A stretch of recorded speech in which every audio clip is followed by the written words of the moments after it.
कितनी अजीब बात है ना। हम सब अपने आप को गर्व से हिंदू कहते हैं, जबकि हिंदू धर्म की जो आधारशिला है हमारी गौ माता, हम उनकी सेवा भी नहीं कर सकते। कितने हिंदू होंगे पूरे भारतवर्ष में? 80 करोड़। और वेद लक्षणा गौ माता जो भारतीय ब्रीड की गौ माता है कितनी होंगी? 80 लाख। अगर हम एक एक गायों को भी 80 करोड़ हिंदुओं में बांट दें तो भी 10 हिंदुओं के हिस्से में एक गौ माता आएंगी। अगर हम 10 हिंदू मिलकर भी एक गौ माता की सेवा नहीं कर सकते तो कैसे हिंदू हैं हम लोग? शास्त्रों में कहा गया है कि जो एक गौशाला का निर्माण करता है उसे 10,000 मंदिरों के निर्माण का पुण्य फल प्राप्त होता है। और यहाँ हम 10 लोग मिलकर एक गौ माता की सेवा भी नहीं कर सकते। चलो एक आदमी के लिए ये बड़ा शेड्यूल बहुत टाइट हो जाएगा, वो बड़ा हेक्टिक काम हो जाएगा, वो बोलेगा कि चलो मैं इतना सब कुछ नहीं कर सकता। लेकिन 10 लोग मिलकर सेवा को तो बांट ही सकते हैं।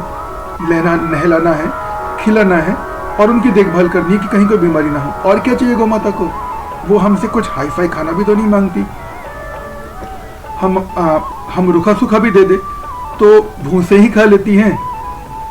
जो लोग शहरों में रहते हैं, फ्लैट्स में रहते हैं, वो अपने घर में गोपालन नहीं कर सकते। जैसे पहले ज़माने में एक गरीब से गरीब आदमी के घर में भी मिनिमम 10 गायें होती थी। वैसे एक और बात बता दूं कि आपको गोदान का अधिकार तब है जब आपके पास कम से कम 10 गायें हो, तभी आपको एक गौदान का अधिकार है। तो आप समझ लीजिए कि अगर आपने संकल्प लिया कि मैं इतने गायों का दान करूंगा तो आपके घर में कितनी गायें होनी चाहिए आप खुद ही कैलकुलेट कर लीजिए। फिर भी अगर आप शहरों में रहते हैं और फ्लैट है हमारे पास, हम इतने गायों को नहीं रख सकते। कोई बात नहीं, अपने अड़ोस पड़ोस में करीब में कोई ना कोई गौशाला तो होगी, वहां जाइए, गायों को प्यार कीजिए, उनकी देखभाल के लिए फाइनेंशियल सपोर्ट कुछ भी कीजिए, उसमें भी आपको थोड़ा बहुत पुण्य तो मिलेगा ना। अगर हम वो भी नहीं कर सकते तो कैसे हिंदू हैं हम? फिर हमें ये नहीं कहना चाहिए कि हमें हमारे हिंदू होने पर धिक्कार होना चाहिए। अगर हम गौ माता जो कि साक्षात नारायण, राधा और कृष्ण का जुगल स्वरूप है, हम उनकी सेवा नहीं कर सकते। नंदी भगवान जो साक्षात शिव जी और पार्वती माता का साक्षात स्वरूप है, हम उनकी सेवा नहीं कर सकते। कैसे हिंदू हैं हम? इसलिए एक विचार कर लीजिए, एक प्रण ले लीजिए कि मैं जो भी इनकम करता हूँ उसका 10% यानी 1/10 हिस्सा मैं गौ सेवा में अवश्य लगाऊंगा। आप देखिए आपके जीवन में कितना परिवर्तन आएगा।